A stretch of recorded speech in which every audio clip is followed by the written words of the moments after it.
Good afternoon and welcome to Policy Presents. I'm Rebecca Flannery. For the next 30 minutes or so, we're updating you on the freshwater package that was released by government last year, 2 years ago. Joining us today is Chris Allen, our national spokesperson on water, among other things, Dr. Paul Miere, our North Island Regional Manager, and Mike Campbell, Legal Advisor and Regional Policy here at Federated Farmers. Get in quick if you have questions, as we've only got half an hour today. You'll find the Q&A box at the bottom of your screen. Chris, Mike, Paul, welcome and thank you for joining us. You may recall it was over 2 years ago that the government announced the Freshwater Package, or EFW. We at Federated Farmers reacted rather sternly, saying that the government had thrown farming under the tractor. Chris, we'll start with you. Are we driving the tractor or are we under it? Thank you very much, Rebecca. Well, with a lot of hard work, there's a lot of work's gone in behind the scenes. And I reckon now we're starting to climb out from under the tractor. We aren't fully in the driver's seat yet, but at least we're making progress in the right direction. So today we've got two of our finest policy people that are involved in the system. We've got Paul Miere and we've got Mike Campbell. And since May last year, there's a huge amount of work that's gone on, and Paul's been leading that, and so's Mike. So what are we going to do today? We're going to talk about the freshwater farm plans. We're going to talk about the intensive winter grazing and the stock exclusion. And there's been some quite significant improvements in what we've been seeing coming out of government that they're consulting on. Is it exactly where we want it to be, or do we need to help the government to massage it to a much better place? I think we're going to need some more massaging, but we're going to listen to our experts. And then after we've talked about what the policy people have got, we'll be opened up to some questions, and we can talk about what's required for submissions and how you can support Federated Farmers, or what we can do to help you. So from here on, I'll now introduce Paul Miere, and Paul's going to talk about the freshwater farm plans, and then he'll move on to the intensive winter grazing. So now I'll hand it over to Paul. Thank you, Chris. Go to the next slide.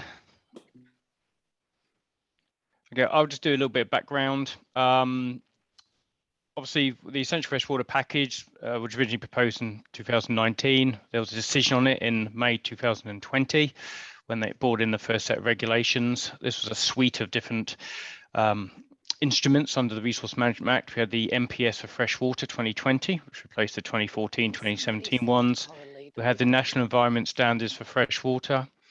We had the Stock Exclusion Regulations, the Water Reporting Regulations, and some RMA amendments, which brought in the freshwater planning process I'm going to talk about. So the ones we're looking at today are the Stock Exclusion Regulations, changes to them, the intense winter grazing that came in under the NES, and the freshwater planning process, which came in last year, but it's the first iteration, first consultation we've had on it to have a look at.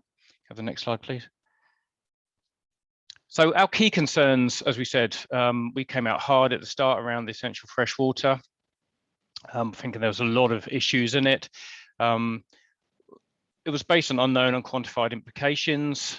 We don't think water quality is as bad as was made out, or that farmers weren't doing anything. They've been doing a lot for many, many decades. And so that had implications for farmers, rural communities, and the broader economy. We believe that water quality improvements that are needed are best worked out and addressed at the catchment level. The sort of national blunt one-size-fits-all approach doesn't work. We need to have that tailored approach at the regional and catchment level, led by those catchment communities. And poorly designed and rushed regulations just add confusion and complexity. And we're seeing that at the moment. We've now got 4 sets of regulations out at the moment that are being looked at, re-notified for more consultations because they weren't done properly the first time. So that's giving us a lot of uncertainty and unintended social, economic, and environmental impacts. And we need these regulations to be workable. They've got to work for farmers, councils, and rural communities, so farmers have that certainty they can get on with what they need to be getting on with. Next slide, please. So if I move on to the freshwater farm plans, next slide. So what's being proposed here? MFE are saying that freshwater farm plans are intended to provide a practical way for farmers to meet the freshwater standards to reduce regulatory burden.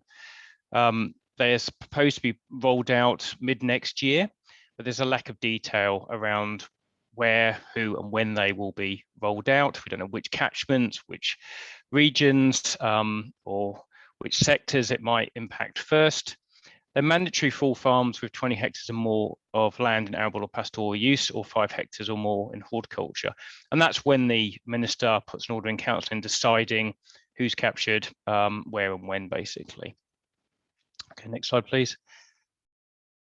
So our position on the consultation that's currently out at the moment is that farm environment plans should be an alternative to resource consents for managing the effects of farming activities. The objective written into the freshwater farm environment plan is laudable, which is to promote the ongoing uptake of farm management practices that will help improve water quality and ecosystem health. We support that objective. And the intent also stated to minimize duplication for farmers, we also support. But we have major issues. After reviewing the legislation and the discussion document, the direction of the freshwater farm plan regime is too uncertain and open to interpretation. So at the moment, we cannot support the freshwater farm regime as it's currently proposed. Next, please. So our main concerns, there's a lot of them, and I'll show a slide in a minute with many, many on that I'm not going to go through, but they can be chunked out into 3 main areas. They go far beyond requiring good management practice, but we're not sure what will decide how far they are and the framework that will be used beyond good management practice.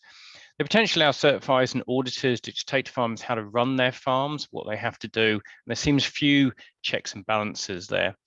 So they could become bigger and more complex than the existing planning framework that they're trying to replace somewhat, and so become much more of a burden to farmers.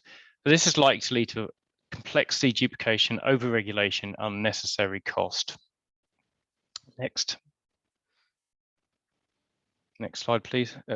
So here is the slide of some of our concerns. I'm not going to go through this because we haven't got much time today, but the devil is really in the detail here. We've got a lot of concerns. There's a lack of detail in the proposals around where it applies, who it will apply to, how it's going to be certified, how often it'll be certified, how you'll decide what you have to or not do, and how you will decide if those certifiers, right down to the fine details. And that's leading us to a lot of issues. Next slide, please. So what are we asking for? Well, in our submission, we're asking that farm environment plans only focus initially on enabling all farms to show they're operating at good management practice. So there's good farming principles and the practices under them that farmers are at, and many farmers are already there. That they allow farmers to propose specific mitigations in the freshwater farm plan as a tool for meeting standards in the freshwater NES.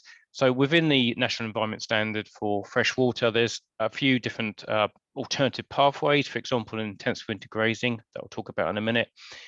Instead of getting consent, you can show within a freshwater farm plan that you're meeting the objectives of the intensive winter grazing. And thirdly, not we want freshwater farm plans not to require farmers to achieve specific catchment outcomes by specified mitigations until the new regional plans are finished after the upcoming 2024 MPS process.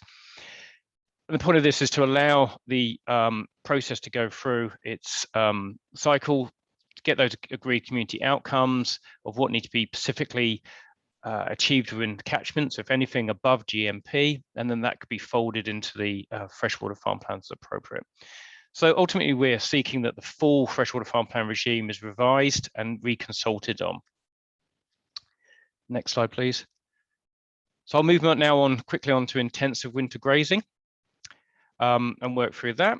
So just as a bit of background, the original rules came into effect on the 1st of May 2021. There's 4 pathways basically that you have to pick from. You can be permitted if you meet the permitted activity conditions. Permitted means you don't have to get a consent, but you have to meet the conditions to stay permitted, or you could be regulated and enforced upon. However, most farmers won't be able to meet those conditions. So they're the pugging conditions, the setback conditions, replanting by a certain date, those sort of conditions.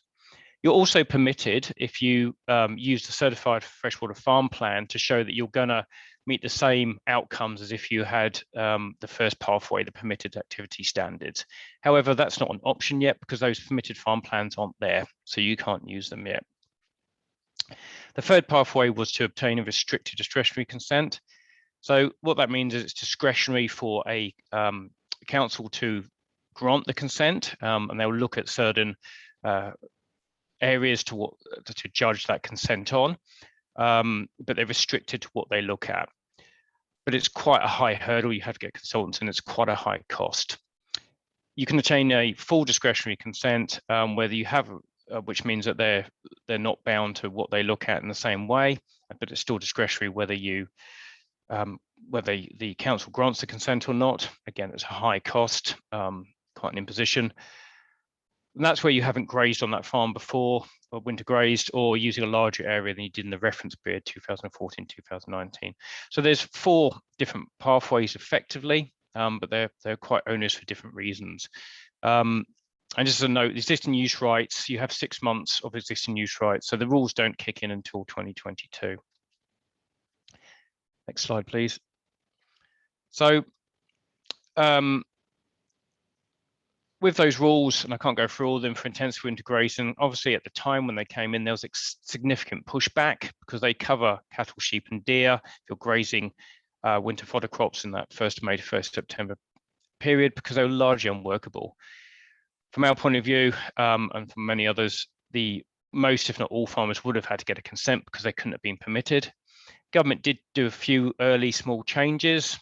Particularly, they changed definition from pugging from just any footprint to one that's 5 centimeters deep, and some exemptions around gates and fixed troughs, but they're not far enough by any means. They did push the date out to the 1st of May 2020.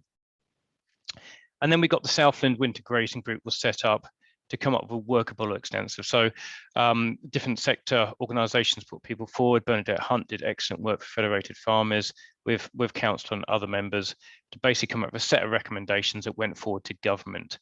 Government then considered those recommendations over the last few months, and now they've put out these new proposals, and they're partly based on the Southland Winter Grazing Group and partly different. Next slide, please. So what changes have we got proposed at the moment to the winter grazing rules? So the slope threshold, they've changed 10 degrees average slope per paddock to 10 degrees maximum slope. We object to that and we oppose it. So we're suggesting that should be 15 degrees if you take the Southland Advisory Group recommendations, or 20 degrees if Federated Farmers originally submitted on. So what I've got here is the ones in red we're opposing, the ones in green we're supporting, and the black one I'll come to, the critical source areas, is something that needs some nuance to. So moving on to the next one, the total area grazed, that hasn't changed. That's 50 hectares at maximum, or 10% of the farm at maximum. Again, we seek a change to that. We think that should be 100 hectares, would be much more applicable. Pugging, while governments remove the pugging walls on the sort of depth and coverage, they still require a reasonable manner to reasonable steps to manage the effects of pugging on fresh water. We think that should be changed to just management around critical source areas. I'll come to that in a minute, and take away the need for those specific rules around pugging. So there's been good changes or better changes around buffer zones. They've excluded subsurface drains from the drains definition, so they aren't considered a waterway, which is a step forward. And the controversial resowing date has changed. So before you had to resow by the 1st of October or 1st November down bottom of South Island, but now for all locations you can resow as soon as practicable in these suggestions. The other thing that's changed is critical source areas has been brought in. So there's a new condition to protect critical source areas. So that's those swales and gullies where you have overland flow in paddocks that gives a disproportionate potential effect on water quality. Obviously, the devil's in the detail, critical source areas and what we mean by them. You can't have every little divot and depression within a paddock being captured and has to be fenced off, etc. So in theory, that might be a better step forward, but the devil will definitely be in the detail around how they are looked at and controlled, etc. So that's it for intensive winter grazing. If we have the next slide, and I'll give you over to Mike. Yeah, look, thanks, Paul. Hi, everyone. I'm Mike Campbell, legal advisor at Federated Farmers. That's been dealing with the low slope map consultation. I've got 5 minutes left, so I'll keep it as succinct as I can so we can have some questions at the end. Next slide, please. So by way of a quick timeline, May 2020, the Essential Freshwater Cabinet paper was brought out, which Paul spoke to at the start of the presentation. It introduced regulations, or sought to introduce regulations to exclude certain stock from water bodies, and recommended that cattle and deer be excluded from waterways on low slope land. In August 2020, the regulations were brought in by order in council under Section 360 of the Resource Management Act. It's important to note that the section that they were created under sits outside the normal planning framework, and we'll come to why that's important. So Federated Farmers met with government officials on numerous occasions, which culminated in a letter from Team Ag to Minister Parker outlining our concerns. Essentially, our concern was that the low slope map had captured significant areas of land with low slope stocking rates outside of the policy intent of the regulations. And the government actually acknowledged that in their discussion document in July 2021, which released or proposed changes to the low slope map. To quote the government, nearly 11.5% of the area captured by the current map is land with a slope greater than 10 degrees. So the two key points that I'd like to make at this point in time are that the low slope map only applies to beef cattle and deer that are not farmed intensively, i.e. they're not break fed, they're not grazed on annual forage crops, and they're not grazed on irrigated pasture. The low slope map does not apply to dairy support and pigs, and intensively grazed beef cattle and deer. So we're only dealing with normally grazed beef cattle and deer. So the low slope, or the second point that I'd like to make is low slope land is being used by the government as a proxy for stock intensity. The theory being that low slope land can be grazed with beef and deer at an intensity that would have an adverse effect on water quality that is proportionate to the cost of exclusion. Next slide, please. So the current low slope map identifies land where beef, cattle and deer are to be excluded from waterways. The current methodology for identifying that land is to take an average slope over an entire land parcel and identify those parcels that have a 10 degree or less average slope. So they're proposing to revise that methodology by using what's called the local terrain averaging methodology. From the discussion document, that's, and I quote, a methodology that calculates slope across the average slope of an aggregated 4.5 hectare area comprising 15 by 50 metre cells. Essentially, it's getting more granular down into the detail. They've also reduced the slope identified from 10 degrees to 5 degrees, and they've excluded all land that's 500 metres above sea level and or covered in tall tussock or depleted grassland. So all these changes are an acknowledgement that high country farming is an extensive pastoral system where the environmental benefits to stock exclusion do not outweigh the cost. Another common theme from the discussion document is that where stock are not excluded under the regs, they'll be dealt with under freshwater farm plans. Next slide, please. So this graphic sort of highlights the changes that have been made to the low slope map. On the left, you have the existing low slope map, and on the right, the proposed. So the proposed low slope map has a reduction in area. A lot of the inland areas are now excluded, particularly around Lake Taupo in the Southern Alps. And that's likely a reflection of the 500 metre exclusion. Next slide, please.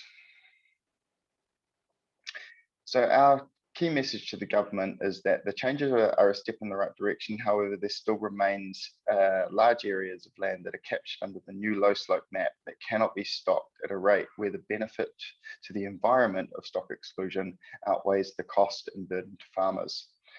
Low slope land is not a workable proxy for stock intensity. The issue is the assumption is simply not correct, as there are many other factors that contribute to how intensively farmed land can be. For example, there are areas on the west coast of the South Island that have been deemed to be low slope and therefore subject to the regulations requirements. However, the rainfall patterns on the west coast mean that some paddocks can only be stocked extensively at most, otherwise the paddock would become unusable. A broad methodology across all of New Zealand results in unworkable situations. Instead, stock exclusion should be dealt with at the regional level if it's required. It is far more desirable to wait for regional councils to implement stock exclusion through the usual planning process, as this is the best way to accommodate for farm variation across the country.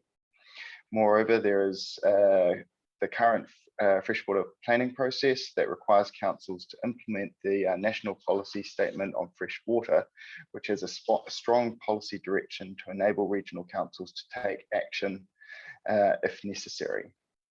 The action required can then be tailored through community input. And that's what we'd like to see. We'd like to see regional councils work with local farmers as to where and how stock exclusion is to apply to farms, rather than having a one-size-fits-no-one approach at a national level. And that's all from me. I'll now hand back to Chris. So, thank you very much for that, team. So what happens next? Well, the submissions have been extended and they close on the 7th of October. So Federated Farmers will be having a comprehensive submission going in, but we're encouraging all supporting farmers to put in a submission if there's something that we haven't covered, or you think there's something very close to your heart that is unlikely to be covered by the other groups. We've worked with others in Team Ag, so the Beef and Lamb, Dairy NZ, to make sure that and Deer, to make sure that we are aligned. There's some significant issues in there, and even a slight nuance or a difference in point of view can actually give the government officials quite a good angle to say, there's no agreement, we'll just try and do it our way. We also will be having another webinar coming up soon on wetlands, and that date for the closing of submissions is on the 27th of October. So we've got a bit more time up our sleeve to have that one. So now we're going to open it up to some questions, and I believe Rebecca is going to host that. But I'm going to ask a question. I'm going to ask a question of Paul and say that there is a provision within the proposals that if you don't have a farm plan, or if you haven't updated it, that you can be exposed to instant fines or a fine regime. Where does Fed sit on that as regards to a $1,500 fine for the fact that you don't have a freshwater farm plan? Yes, thanks, Chris. Absolutely. Look, we obviously have issues with that because of the uncertainty that we have with farm environment plans at the moment. That's a good example around the issues we have around how these things will be certified, how they'll be audited, and the whole framework around them. So that's quite problematic, and we do worry about that.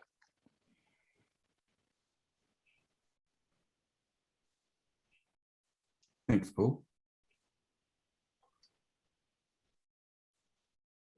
What other questions have we got here?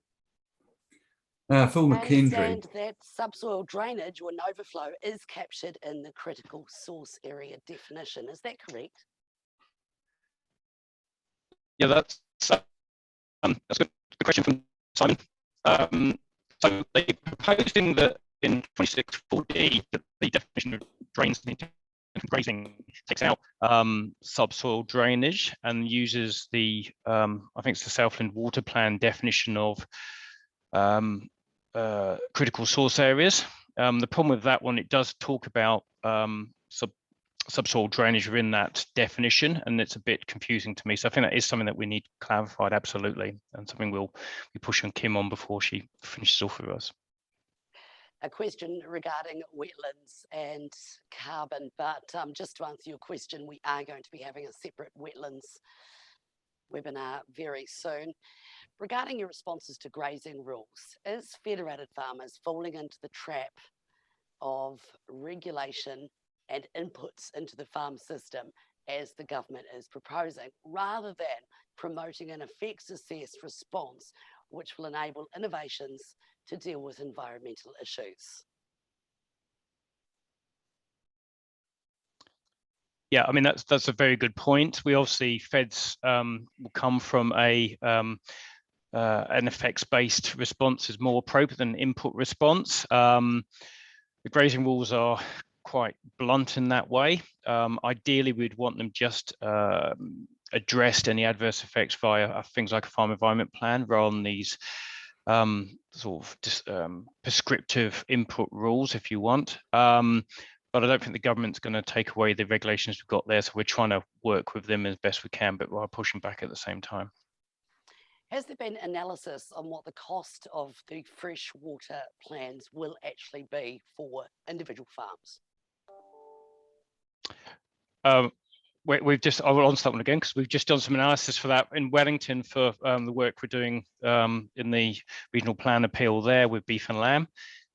So freshwater farm plans, if you're just looking at GMP, consenting costs can be, depending the size of the farm and the complexity of the farm, two to sort of 7,000, and then the consulting costs on top of that, because obviously you need a consultant to come in and verify the mitigations and work through the mitigations of you that are consistent with the rules. And this is looking at getting consistent with regional rules. It's probably in the order of another 5 to 10 to 15K on top of that. And that's not counting the cost of the actual mitigations you'll then have to do. So there is a cost up front. That's one reason why we need to make sure that the framework and what the certifier comes on the farm and looks at is as well prescribed and as reasonable as possible. Just to add to that, it depends what the content of the freshwater farm plan is. If it's got a nutrient budget attached to it, that can come with a whole lot of costs as well. So that's where our concerns are, to make sure it's fit for purpose, that it does the job, where there's mitigations required in a catchment, you're trying to get a freshwater outcome that you aren't doing all and sundry, and that you can prioritise your actions as a farmer. Thank you. I am farming coastal Taranaki on a supposed low sloped piece of land. We have areas of Lahars, which are in defined areas. These would be greater than 10 degrees in slope, but where do they actually fit? So I guess that would depend whether or not the area, well, the Lahars are actually caught by the low slope map. If it is, then they would need to, well, then beef cattle and deer would need to be excluded from waterways in those Lahars, which kind of goes against the policy intent if the land itself is greater than 10 degrees. So that's kind of what we're putting to the government at the moment, is that this one size fits all approach doesn't actually work on the ground. And you can end up with odd situations where the land is actually greater than the slope that's supposed to be captured, and therefore outside the policy intent, but it is still a requirement. Can I just add to that, Mike? That's also one of those things with the national regulation. There's no discretion within this for the regional council to actually say, actually, there's not a problem here. We don't want the rules to apply there. So that's why we've got to make sure we get this right at a national level. And for us, getting it right puts it back down to the regions, so that the regional council can look at your location and say, actually, we need some different language around how we manage stock exclusion in Taranaki than perhaps what we do in Southland or we do in Canterbury. In regards to stock exclusion from waterways, what standard of fence is required? Is it as simple as a polywire when required, or a certain standard of a permanent fence? So there is actually nothing prescribed in regulations as to what is required in terms of stock exclusion. The regulations just require stock to be excluded. So it's kind of left up to the farmer as to whether or not, or as to what kind of fence would be needed, or what kind of stock exclusion is to be undertaken. So, I mean, that could be a fence, but I guess conceivably there could be other ways to exclude stock from waterways.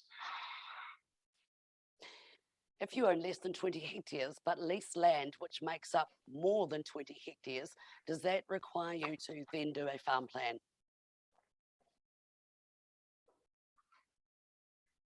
That's a good question. I'd have to double check that one, to be honest with you, but I think it's within it's within your holding effectively as one unit, then you would get captured. It's 20 hectares of pastoral area. I'd have to double check that one. I mean, just to add to that, Paul, I think that it would be because the regulations define it relative to a quote unquote farm. It's not relative to land. And so a farm would need to have a freshwater farm plan if over a certain, over the 20 hectare threshold. Great. If I plant my entire farm in forestry, will I require a freshwater plan? No, it's only if you have 20 hectares or more in pastoral or arable area. I'm aware that this may be included in the upcoming wetlands webinar. However, at this point, has Federated Farmers formed a position on the setbacks currently required around natural inland wetlands, in particular, the 100-metre setback within which irrigation is not permitted? Yeah, I think our understanding is we need a much more permissive regime and potential pathways for when activities happen in those setbacks. I'm not actually working on that submission, but we definitely need it much more permissive than we currently have got, which is impacting farming, extraction industries, as well as construction industries, because it's so absolute at the moment. Unfortunately, we have run out of time. We've got a lot more questions and we will take them offline to answer your questions. I'd like to thank the three of you for joining us today. You're all very busy people, and this is a huge topic which we're going to revisit before the end of the year. But thank you for joining us. We hope you enjoyed it and learned more about the Essential Freshwater Package. Remember, we're always happy to talk offline. And as a member of Federated Farmers, you don't have to wait for a webinar. We're here for you. Email events@fedfarm.org.nz and we'll point you in the right direction. If you want to rewatch this session or any of our Policy Presents webinars, they're available on our website, fedfarm.org.nz. Please fill in the poll at the end of this webinar. And remember, we'll be covering lots more topics this year. So keep an eye on the Friday Flash and your emails for more coming your way by the end of the year. Thank you and have a great weekend.